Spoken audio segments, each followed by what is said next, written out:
और दोस्तों आज आपके सवाल के अंदर भारतीय जनता पार्टी और कांग्रेस पार्टी की लिस्ट का कंपैरिजन आपने पूछा था। ये सवाल का जवाब मैं दूंगा, पर इसके पहले इस वक्त की सबसे बड़ी खबर आपके टेलीविजन स्क्रीन पर। इस वक्त की सबसे बड़ी खबर यही है दोस्तों कि दिल्ली की 7 सीटों पर 6 नए उम्मीदवार भारतीय जनता पार्टी ने फील्ड किए हैं। पूर्व दिल्ली में हर्ष मल्होत्रा को टिकट मिला है, उत्तर पश्चिम से योगेंद्र चंदोलिया को टिकट मिला है, नई दिल्ली से बासुरी स्वराज को टिकट मिला है, और इसके साथ में दक्षिण दिल्ली से रामवीर सिंह बिदूरी को टिकट मिला है, और चांदनी चौक से प्रवीण खंडेलवाल को टिकट मिला है। दोस्तों इस वक्त की सबसे बड़ी खबर यही कि दिल्ली की 7 सीटों पर से 6 नए उम्मीदवार भारतीय जनता पार्टी ने डिक्लेयर किए। इस वक्त की सबसे बड़ी खबर यही आ रही है। और बड़ी खबर क्या है दोस्तों, ये दिल्ली के लेटेस्ट है, पर बीजेपी ने अपनी सेकंड लिस्ट को डिक्लेयर किया है और कांग्रेस पार्टी और भारतीय जनता पार्टी के लिस्ट में क्लियर कंपैरिजन देखने को मिल रहा है। दोस्तों को भारतीय जनता पार्टी के जितने भी बिग गन्स हैं वो एक तरफ फील्ड करे गए। अगर मैं बात करना चाहता हूं तो एक तरफ आप देखेंगे पीयूष गोयल के साथ नितिन गडकरी के साथ में मनोहर लाल खट्टर, ये सब तमाम भारतीय जनता पार्टी के जितने भी बिग गन्स हैं उनको फील्ड किया गया है। वहीं कांग्रेस पार्टी के जितने भी तमाम बिग गन्स हैं उनको कांग्रेस पार्टी जो है वो टिकट में लड़ना चाहती है, पर कांग्रेस पार्टी के वो बिग गन्स जो है बड़े नेता है वो लड़ना नहीं चाहते हैं, वो लड़ नहीं रहे हैं। तो कांग्रेस पार्टी के बड़े नेता जो है वो चुनाव मैदान में नहीं है और बीजेपी के जो बड़े नेता हैं वो चुनाव मैदान के अंदर हैं, जो आप अपने टेलीविजन स्क्रीन पे कुछ ही समय में देखने वाले हैं। मेरे साथ में इस वक्त रिपोर्टर्स लाइव जुड़ रहे हैं, मैं उनके पास आना चाहता हूं और रिपोर्टर्स मेरे साथ जुड़ रहे हैं। मेरे साथ रविंद्र जुड़ रहे हैं बीजेपी ऑफिस से, और मेरे साथ अंकुर त्यागी भी जुड़ रहे हैं, अंकुर मुंबई से जुड़ रहे हैं। मैं रविंद्र जी आपके पास आना चाहता हूं। रविंद्र जी, बड़ी हेडलाइन मिल रही है, पीयूष गोयल के साथ नितिन गडकरी के साथ बसवराज बोम्मई के साथ Trivendra Singh Rawat, 3 former chief minister, 34 से ज्यादा केंद्रीय मंत्री चुनाव मैदान में। वहीं कांग्रेस पार्टी का कोई भी बड़ा कद्दावर नेता, ना दिग्विजय सिंह ना भूपेन्द्र हुड्डा, कोई मैदान के अंदर नहीं है। बीजेपी की लिस्ट को आप कैसे डिकोड कर रहे हैं? मेरे लिए 3 फॉर्मर चीफ मिनिस्टर्स, केंद्रीय मंत्री 34, अभी तक दोनों लिस्ट को कंपेयर करूंगा रविंदर जी, 267 बीजेपी डिक्लेयर कर चुकी है और कांग्रेस 100 तक नहीं पहुंची है। रविंदर, देखिए, प्रधानमंत्री ने एक टारगेट फिक्स किया था कि 370 प्लस और 400 पार ये एनडीए का आएगा, इसके लिए हमें लक्ष्य पाना है हर हाल में। और जिस तरह से सर्वेक्षण आपने भी दिखाया और अन्य जो सार्वजनिक तौर पर आ रहा है, बीजेपी के जितने उम्मीदवार हैं उनको लगता है कि एक बार टिकट मिल गया, मोदी जी की गारंटी और मोदी के नाम और बीजेपी के काम, वो उसकी जितना तय है। लेकिन कांग्रेस को लगता है कि हम इसकी काट क्या करें, क्योंकि काट है नहीं उसके पास। और इसलिए बड़े नाम, जैसे कि आप भी बता रहे हो और जैसे कि खबरें आ रही है कि कोई भी बड़ा नाम, चाहे वो राजस्थान में हो या फिर मध्य प्रदेश हो या छत्तीसगढ़ में भूपेश बघेल तो चुनाव लड़ रहे हैं, लेकिन अन्य दूसरे नाम है वो नहीं लड़ना चाहते हैं। दूसरे कई राज्यों में जहां पर कांग्रेस के बड़े नेता हैं वो या तो बीजेपी में शामिल हो जा रहे हैं या फिर चुनाव से हट जा रहे हैं। आप देखिए, गुजरात में एक बड़ा चेहरा थे कांग्रेस के, वो बीजेपी ज्वाइन कर लेते हैं। इसी तरह बीजेपी के बनारस में राजेश जो मिश्रा थे, पूर्व सांसद हैं, वो भले ही उनका जनाधार न हो लेकिन बीजेपी ज्वाइन कर ले, क्योंकि सबको लगता है, कांग्रेस के कई ऐसे दिग्गज हैं उनको लगता है कि भविष्य है तो बीजेपी के साथ, इसलिए वो उधर चुनाव नहीं लड़ना चाहते क्योंकि एक बार और फजियत न हो, ऐसा लग रहा है। लेकिन रविंद्र जी बड़ी बात कह रहे हैं मेरे साथ, आपने बहुत बड़ी बात की है कि इससे समझ में आ रहा है कि 24 की हवा किस तरफ है। अशोक मेरे साथ जुड़ गए कर्नाटका से। अशोक, कर्नाटका में बहुत बड़े, प्रशोक मेरे साथ कर्नाटक में से जुड़ गए। प्रशोक, कर्नाटक में बहुत बड़ा डेवलपमेंट देखने को मिल रहा है। प्रताप सिन्हा का टिकट काटा गया है। पार्लियामेंट सिक्योरिटी ब्रीच के पीछे जो कंट्रोवर्सी हुई थी उसमें प्रताप सिन्हा का नाम है। शोभा कर्राजे के टिकट को जो पहले उडुपी से लड़ा कर रही थी उनको बैंगलोर नॉर्थ से लड़ाया गया है, और ये कहा जा रहा है कि जो बीएस येदियुरप्पा के करीबी है उन सबको टिकट यहां पे दिया गया है। कर्नाटका में बड़ा फेरबदल देखने को मिला है। प्रशोक कैसे रीड कर रहे हैं कर्नाटका से? और बसवराज बोम्मई जो फॉर्मर चीफ मिनिस्टर है उनको अगेन कंटेस्ट कराया जा रहा है हावेरी की सीट से। प्रशोक, इस बार का 2024 का लोकसभा चुनाव को बीजेपी को बड़ा एक्सपेरिमेंट कर रहे हैं, क्योंकि मैसूरू में वडेयर डायनास्टी जो है, आपको ही पता होगा, उसको ग्रेटेस्ट रिगार्ड है कर्नाटका के लोगों को। तो वो एक एक्सपेरिमेंट कर रहे हैं, क्योंकि वो जाति समीकरण के बाहर रहता है। यदुवीर कृष्णदत्त राजो वडेयर को इस बार का मैसूरू और कुर्ग को एमपी का लोकसभा का क्षेत्र है, उनका वहां पर टिकट दिया गया है।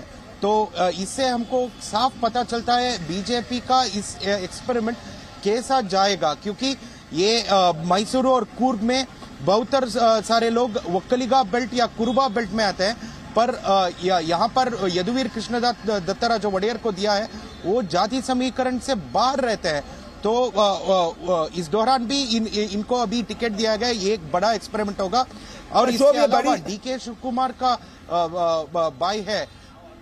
जी नहीं, रशोभ आपने बहुत बड़ी बात की, वडेयर डायनेस्टी की बात करी। आप मेरे साथ बने रहे। मैं मेरे साथ प्रोफेसर संगीत त्यागी भी जुड़ चुके हैं जो पूरी की पूरी लिस्ट को डिकोड करेंगे। मैं आपके पास आना चाहता हूं विजय हरियाणा से, पर मैं वापस से आना चाहता हूं रविंदर जी आपके पास में। रविंदर जी, मैं ये कह रहा हूं, एक बड़ी बात यह है कि बीजेपी अभी तक 267 उम्मीदवारों को डिक्लेयर कर चुकी है, और इसमें अगर मैं इस लिस्ट की बात करूं तो इस लिस्ट में 14 महिलाएं हैं, और 14 महिलाओं के साथ में जो जितने भी बड़े बड़े फेसेस हैं उन सबको मैदान में उतारा गया। अनिल बलूनी जो भारतीय जनता पार्टी के मीडिया प्रभारी है, उनको लोकसभा से उड़ाया जा रहा है। पीयूष गोयल को मुंबई नॉर्थ से उठाया जा रहा है। तो मैसेज क्या दिया जा रहा है बीजेपी की दोनों लिस्ट से आपके हिसाब से, कि पीएम मोदी ने क्या मैसेज दिया है कि जितने भी बिगन है चुनाव मैदान में उतरेंगे? बिल्कुल, पीएम नरेंद्र मोदी का ये मैसेज क्लियर था पार्टी के तमाम बड़े नेताओं को, चाहे मंत्री हो या सांसद हो। जो राज्यसभा के लिए अभी तक सांसद थे, उनको कहा गया था कि आप जनसभा में जाइए, लोगों के बीच में जाइए, चाहे लोकसभा के चुनाव लड़िए, इसलिए क्षेत्र ढूंढिए, नहीं क्षेत्र मिल रहा है तो आप विधानसभा चुनाव की तैयारी करिए, यानी जनसभा में आपको हर हाल में जाना है। और प्रधानमंत्री लगातार इस जनसभा का वर्ड का इस्तेमाल भी करते रहे। अनिल बलूनी राज्यसभा सांसद थे, मीडिया प्रभारी हैं, लेकिन उनका टर्म पूरा हो गया था, उनको राज्यसभा टिकट नहीं मिला था। उनको एक कयास थे कि उनको पौड़ी गढ़वाल से चुनाव लड़ाया जाएगा, उनका टिकट मिला है। उसी तरह से त्रिवेंद्र सिंह रावत पिछले 3 साल से कहा सकता कि मुख्यमंत्री पद से हटाने के बाद उनके पास कोई दायित्व नहीं था, उनको एक बार फिर से निशंक का टिकट काट करके उनको हरिद्वार टिकट दिया गया। दिल्ली में जिस तरह से नए लोगों को चेहरा दिया गया, तो कई ऐसे चेहरे हैं जो पहली बार चुनाव लड़ रहे हैं। अक्रॉस 200 जो 250 से ज्यादा सीटें ऐलान हुए। तो ये 2024 के साथ साथ 2034 तक के कई ऐसे चेहरे हैं जो पार्टी के नैया 2034 तक लेकर जाए, 2029 ही नहीं। तो आप मान सकते हैं कि एक भविष्य का जो चेहरा हो सकता है उसको भी जगह दी गई है। जो अनुभवी हैं, उन जैसे नितिन राम गडकरी हैं, उनको भी दिया गया है। और खासकर ऐसे जो लगातार जीतते आ रहे हैं, युवा हैं लेकिन लगातार जीते आ रहे हैं, अनुराग सिंह ठाकुर, वो बिल्कुल आपने बड़ी बात की। अनुराग ठाकुर 60% से ज्यादा वोट शेयर से जीते थे रविंदर जी, हमीरपुर से। और मुंबई नॉर्थ जहां से पीयूष गोयल को कंटेस्ट किया जा रहा है, वहां से पिछली बार बीजेपी का 70% का वोट शेयर आया था। इसी के तहत मैं महाराष्ट्र की बात कर देता हूं। प्रोफेसर संगीत त्यागी आपके पास आऊंगा, मैं चाहूंगा कि आप डिकोड करें, पर अंकुर मेरे साथ में महाराष्ट्र से जुड़ गए हैं। अंकुर, मुझे एक बात बताइए कि ये बहुत बड़ी बात है कि पंकजा मुंडे को बीट से कंटेस्ट कराया जा रहा है। सुजाता पांडे भी मेरे साथ जुड़ चुकी है, सीए पॉलिटिकल एनालिस्ट है सुजाता पांडे, नमस्ते, आपके पास आने वाला हूं। अंकुर, मुझे एक बात बताइए, महाराष्ट्र से मैसेज क्या दिया जा रहा है? क्योंकि महाराष्ट्र की अगर मैं लिस्ट को देखूंगा, 2 राज्य जहां सबसे ज्यादा आज 72 में से टिकट जो दिए गए, 20 महाराष्ट्र और 20 कर्नाटका।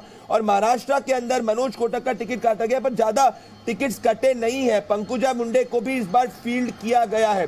तो मैसेज क्या दिया जा रहा है महाराष्ट्र के टिकट वितरण से? क्या जो रविंदर जी कह रहे हैं कि फ्यूचर की देख के रखा गया है, कि आने वाले विधानसभा चुनाव को भी ध्यान रखा गया? अंकुर,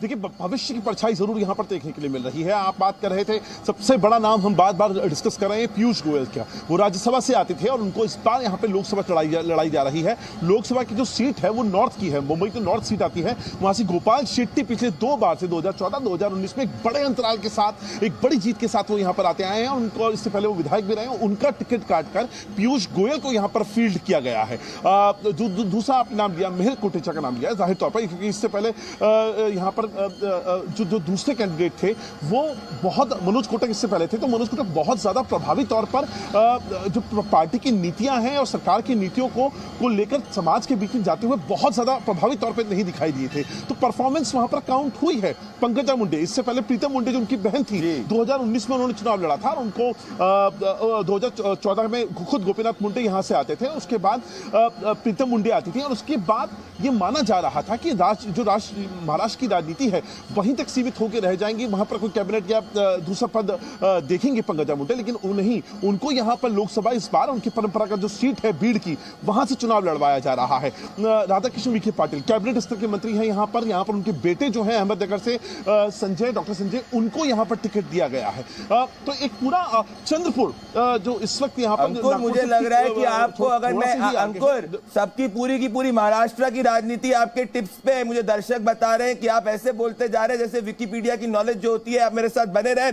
मैं एक और बात विजय के पास आना चाहता हूं, प्रोफेसर संगीत रागी और सुजाता पांडे के पास आऊंगा मैं, पर विजय, हरियाणा बहुत इंपॉर्टेंट है। मनोहर लाल खट्टर करनाल से चुनाव लड़ने वाले प्राइम मिनिस्टर नरेंद्र मोदी के काफी करीबी है, प्राइम मिनिस्टर नरेंद्र मोदी के पुराने कॉन्फिडेंट हैं, अभी अभी सीएम पद से रिजाइन किए थे, उनको टिकट दिया गया है। तो यह बड़ा टेक अवे है कि हरियाणा के अंदर इस वक्त मनोहर लाल खट्टर को मैदान में उतारा जा रहा है। तो क्या बड़ी लोकसभा की है, बाद में अगर चुनाव जीतते हैं तो बड़ी जिम्मेदारी है। और एक सेकंड में हरियाणा को रोकने के पहले दोस्तों मैं दिल्ली की बात करना चाहता हूं। प्रोफेसर संगीत रागी और सुजाता पांडे, मैं चाहूंगा आप दोनों इस पर कमेंट करें विजय के पास आने के बाद कि दिल्ली में 7 में से 6 लोकसभा सीट्स में टिकट बदले हैं। और इसके पीछे का कारण मैं दर्शकों को बताना चाहता हूं, क्योंकि पिछले ब्रेकिंग न्यूज इस वक्त यही है कि दिल्ली में सबसे ज्यादा फेरबदल हुआ है। और आप पूछ रहे हैं ऐसा क्यों है, आपका सवाल होगा ऐसा क्यों है। और सुजाता पांडे और संगीत रागी मैं बताऊं क्यों, क्योंकि दिल्ली में 2019 में हर सीट पे बीजेपी का वोट शेयर, ध्यान से सुनिएगा दर्शकों,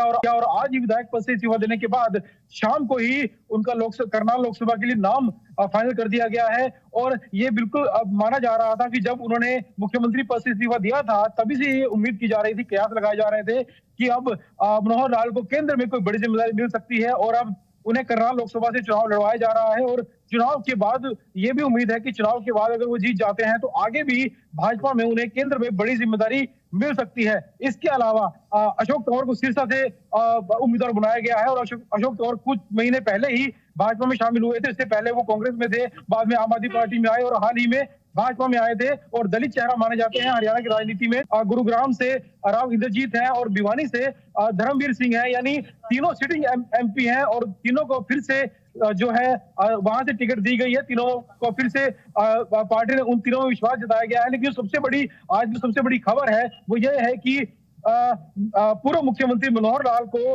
बिल्कुल मनोहर लाल खट्टर को फील्ड किया गया है। मनोहर लाल खट्टर का इस वक्त बड़ी खबर आ रही है कि इस वक्त का ट्वीट भी है, मनोहर लाल खट्टर का ट्वीट है। मैं रविंदर आपके पास आने वाला हूं। मनोहर लाल खट्टर जी ने इस वक्त ट्वीट किया जो अपने टेलीविजन स्क्रीन पर आप देख सकते हैं, जो मैं कर रहे हैं कि मनोहर लाल खट्टर यहाँ पे प्रधानमंत्री नरेंद्र मोदी को बधाई दे रहे हैं। ये कह रहे हैं कि प्रधानमंत्री नरेंद्र मोदी ने जिस तरीके से उनको एक मौका दिया है करनाल से, वो उसके लिए प्रधानमंत्री नरेंद्र मोदी का धन्यवाद करते हुए दिख रहे थे। इस वक्त की बड़ी खबर है, मनोहर लाल खट्टर ने ट्वीट किया है और प्रधानमंत्री नरेंद्र मोदी को बधाई देते हुए दिख रहे हैं। तो बड़ी खबर दोस्तों ये है कि दिल्ली में सबसे बड़ा फेरबदल आप देख रहे हैं और मनोहर लाल खट्टर